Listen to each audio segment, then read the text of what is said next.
What is going on, Wastelanders? It is me, the Lone Vault Wanderer, and welcome to my full review of Fallout 4. I've thrown more than 40 hours into the game on Xbox One, and I've also had time playing the PC edition, so I do believe that I have seen enough of the game to give a comprehensive review. Yes, I do not hide the fact that I am already a huge fan of the series, so some of you will understandably expect some bias. But in this review, I've tried to be as unbiased and objective as possible, and will happily be pointing out aspects of the game that I believe to be negative or needing improvement. Also, I am not giving the game a score out of 10, as I don't believe it is helpful at all to narrow all of my thoughts into an arbitrary score. Do note that this review will be spoiler free. I will not be talking about any element of the story at all. I'm only going to be saying the following spoiler free things. First of all, of course, Fallout 4 is set in post-apocalyptic Boston, roughly 200 years after the Great War of 2077. Secondly, the story is phenomenal. As someone who found the story in Fallout 3 to be rather lackluster, the story in Fallout 4 is much improved, especially on an emotional level. Third, the game does not end after the main story, which is a fantastic thing. And lastly, the characters in the game are really unique, interesting, and intriguing. Bethesda has ensured that there is a lot of diversity in the character lineup, especially with regards to companions. But I'm not going to be saying any more about the story or even characters in the game, so enough wasting time. Sit back, relax, and enjoy. Welcome home.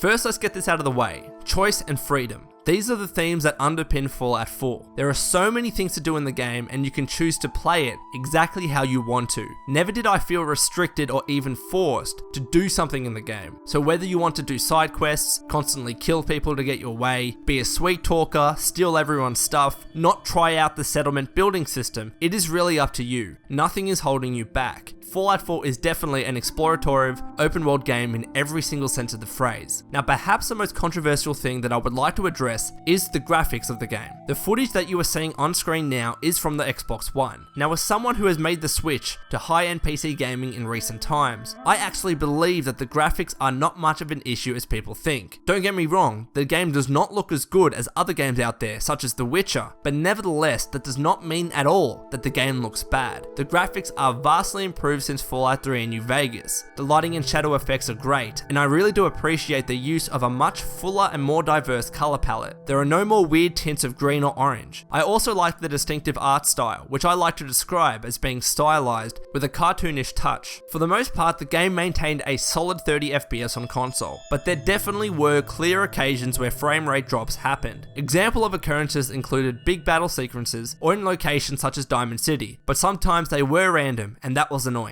But of course, if you're rocking a PC, these frame rate limitations and drops aren't really much of an issue for you. I myself on PC managed to keep the game at a constant 60 FPS, but it can of course go higher. The weather effects are also great, whether it's seeing rain droplets on your helmet or watching a huge radiation storm sourced from the glowing sea. They really do give a sense of character and realism to the world. Talking about the world, I really enjoyed it personally, especially because of the historical landmarks in Boston. Importantly, I strongly believe that the game retains its post-apocalyptic feel. I still felt that this world had been ravaged by nuclear war, which was a concern that I saw many people expressing. Additionally, I adored the sense of verticality. Tall skyscrapers and buildings were awesome to traverse, and even made combat more enjoyable. More generally, while exploring, never did I find myself bored or thinking that the world was simply empty. The locations in the game are interesting to explore and do have enough substance to them. A feature that I should point out here, which I really did love, is the fact that when you clear out a location in the game, the Pip-Boy will mark that location as cleared on the map. And this really helped me in terms of remembering which areas I'd merely discovered the location of, and on the other hand, which areas I'd visited,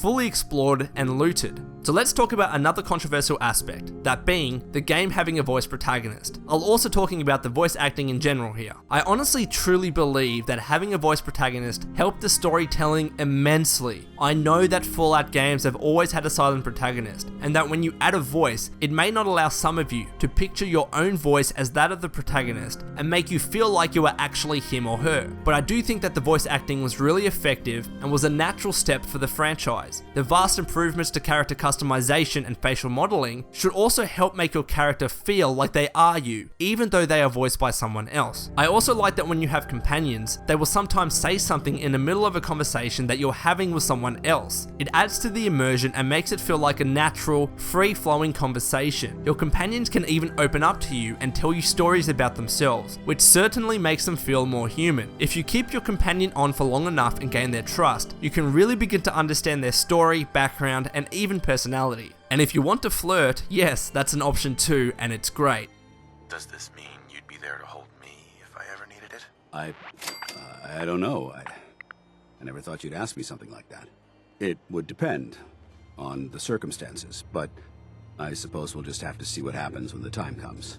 And yes, if you're able to successfully flirt enough with your companion, you can then go on to romance them. Also, you'll notice that as you do or say things in the Wasteland, you are going to be informed whether your companion liked or disliked what you just did. Sometimes they'll even vocally express disapproval, such as for some companions when you steal something, which is a nice touch. This is also a good time to mention that, for better or for worse, there is no longer a karma system in the game. But back on track, there is one thing I have to say about the voice acting. The lip syncing in the game is honestly cringeworthy at times. Sometimes I would hear the characters talk without seeing their lips move at all. Sometimes the voice and lip movements were totally out of sync.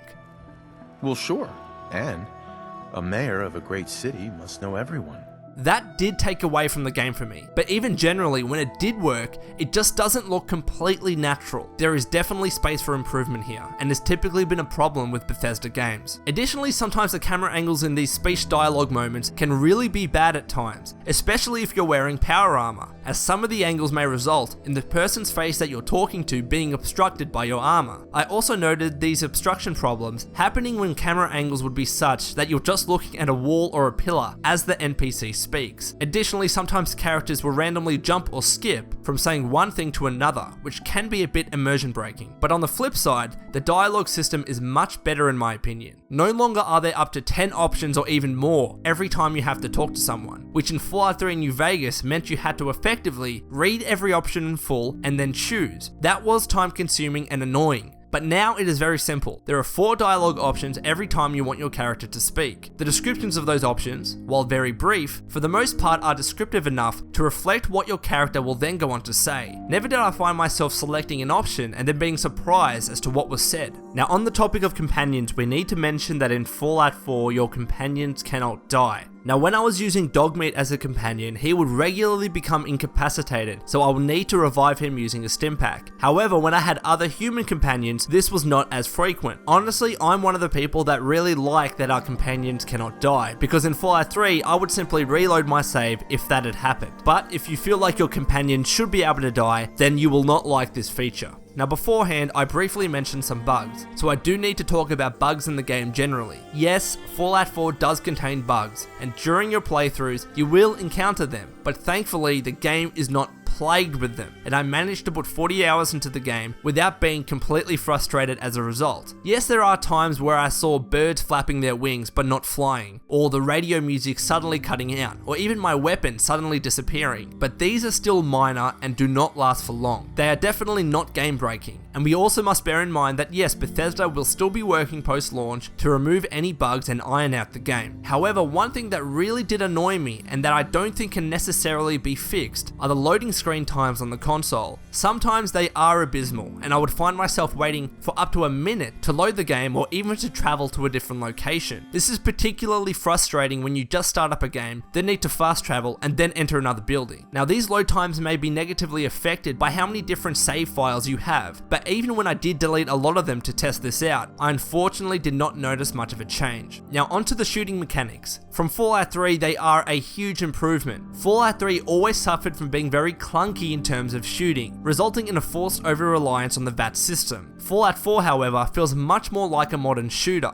and I found myself not resorting to VATS as often. The shooting is much more natural and smooth. VATS is, however, just as fun and innovative as it ever was, and I think the fact that time does not stop while in VATS VATS adds a little bit to the intensity of the combat. You can now also sprint as well, which is very useful in combat, but is not overpowered because sprinting actually drains your action points. The kill animations are also a lot of fun, and they retain their bloody but often comical nature. On the topic of VATS, I need to also mention criticals. Criticals work slightly different in Fallout 4. Instead of there being a random chance of criticals happening based on your luck, there is now a critical meter that fills up as you fight enemies. As soon as this meter is full, then you can choose to execute a critical, which of course does more damage. What I really like about this is firstly, criticals aren't really determined on luck. Yes, the rate at which your critical bar actually fills up is determined on how high your luck skill is. But even if you have a very low luck skill, your critical bar will still fill up eventually. The new system also means that you can save up criticals for more harder enemies, as you know when your bar is full and you always have the option to execute it or not. On the topic of combat, I think it is generally much improved over past Fallout games. Sometimes I was suddenly ambushed by enemies coming out of the ground, which is exciting. At times there were also just random big battles that you can hear eventuating in the distance, which you can then decide to participate in. Additionally, as you shoot enemies, you can see the progressive damage to their body. That can be in the form of a ghoul slowly losing its limbs, or even a Mr. Handy slowly losing components of its robotic body. This was really cool to see and made combat even more interesting. And yes, there are sequences where you can shoot a minigun from a vertibird. Those are absolutely incredible and breathtaking, and provides a nice mix-up to the typical gunplay that we see in Fallout games. Another important aspect to mention here is the RADS and health system. It operates much like Fallout Shelter. As you are exposed to radiation, the red bar on your HP meter increases, which means your character effectively has less health, even if you do use a stim pack, until you use Radaway to clear the radiation's health bar. This does give some credibility to the negative effects of radiation, which was definitely lacking in Fallout 3 and New Vegas. The favorite system is also much improved. Using the Pip-Boy, you can select up to 12 favorite items, including weapons and aids such as stim packs, which can then be either equipped or used depending on the item by using the D-pad without needing to enter the Pip-Boy. By being able to favorite up to 12 items, this really allowed me to swap between many different types of weapons as I played, and also quickly access stim packs and Radaway. Also related to the combat are the difficulty options in the game. The game does have the typical very easy, normal, hard, and very hard difficulties. Remember that all the difficulty does is affect the damage and the chance of legendary enemies. Yes, there are legendary enemies, and they always hold legendary pieces of a weapon or armor, which have unique benefits over base models. However, there is an additional survival mode, which dramatically slows the rate of healing. This is not, however, like Fallout New Vegas' hardcore mode. Thus, there is no need to ever sleep, eat, and drink to survive in the game. And this is really unfortunate. I was hoping that Bethesda would understand how many people like this hardcore mode from Fallout New Vegas, and even from some of the mods on the Fallout Nexus. The enemies in the game as well are also a lot more unique and varied. There exist many different types of a particular species of enemy. So for example, you're going to be finding many different variants of super mutants in the game. I really appreciated this diversity, and it also kept combat a little bit more different and fresh every time. Next is the leveling system, and this is another controversial one. Some may call the system dumbed down, but I honestly call it more streamlined. First of all, you have your special attributes, the primary stats in the game that range in value from 1 to 10 and offer general benefits to your character that improve in effectiveness as you assign more points to that attribute. Each special attribute then has 10 perks that sit under each attribute, plus an additional training perk that allows you to increase any one of your special stats by 1 point. The perks available to be selected will be determined on whether you have enough points assigned to that particular special attribute. Every time you level up, you are given 1 point to either select a new perk, upgrade an existing perk, or select an aforementioned training perk. Because there is no level cap,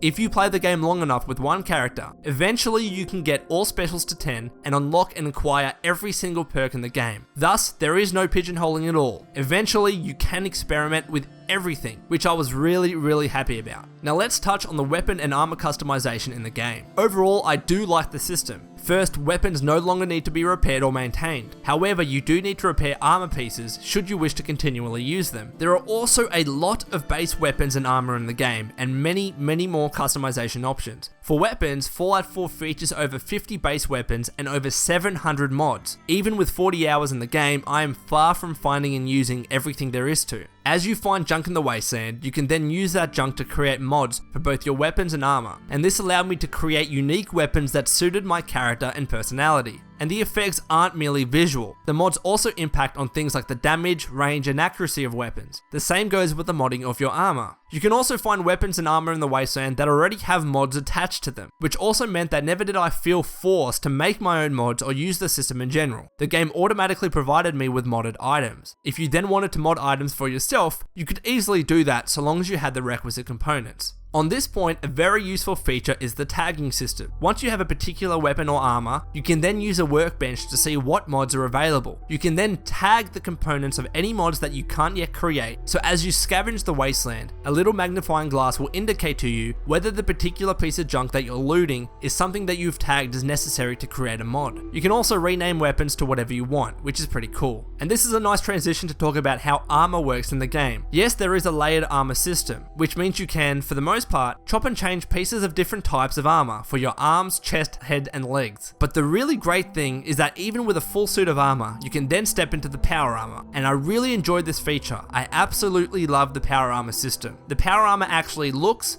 feels, and sounds like proper power armor. It is big, bulky, and heavy to move in, but that's the exact way it should be. You can then also mod your power armor, which ranges from merely changing the paint to even adding a bloody jetpack. You can truly make the power armor your own. Note that to use power armor, however, you need to keep up a supply of cores. At first, I was worried that I was running out of cores really easily, but so long as you properly loot, you will always have a healthy supply. Another definite standout is the game soundtrack. The ambient music Vinyl Zur fits the game perfectly and really facilitates the sense of immersion and adventure. Also, the licensed music available on Diamond City Radio is also phenomenal and exactly what you would expect from a Fallout game. But what I really liked is that favorite tracks from Fallout 3 make a return and are mixed in with the Americana jazz, blues, and big band style music from the 1940s and 50s that are brand new to the Fallout series. I will say, however, that the radio host is not entertaining or compelling at all. I did chuckle at a couple of his jokes, but aside from that, he was just not my cup of tea. And lastly, there is the settlement system, where you can effectively build your own settlements and make them your home. You can also establish trade routes in between these settlements. It also operates like Fallout Shelter, where locations in the game have a happiness rating, which is determined on how well you have effectively built and resourced your settlement. I will be honest, I did not use this feature all that much, but I was able to set up a nice little condo for myself in Sanctuary Hills, and for my purposes, it worked perfectly. But I will say, it is simply another feature in the game that you can choose to utilize or not. It is not necessary, but does look promising. So Wastelanders, those are my full thoughts about Fallout 4. I really hope I was comprehensive enough. This is not a game that can be merely dwindled down to 5 minutes of opinion. At this stage, all I can say is that fans of the series will love this game, even though it isn't perfect. So until next time, this has been the Lone Vault Wanderer. Please take care of yourself, and as always, keep fighting the good fight.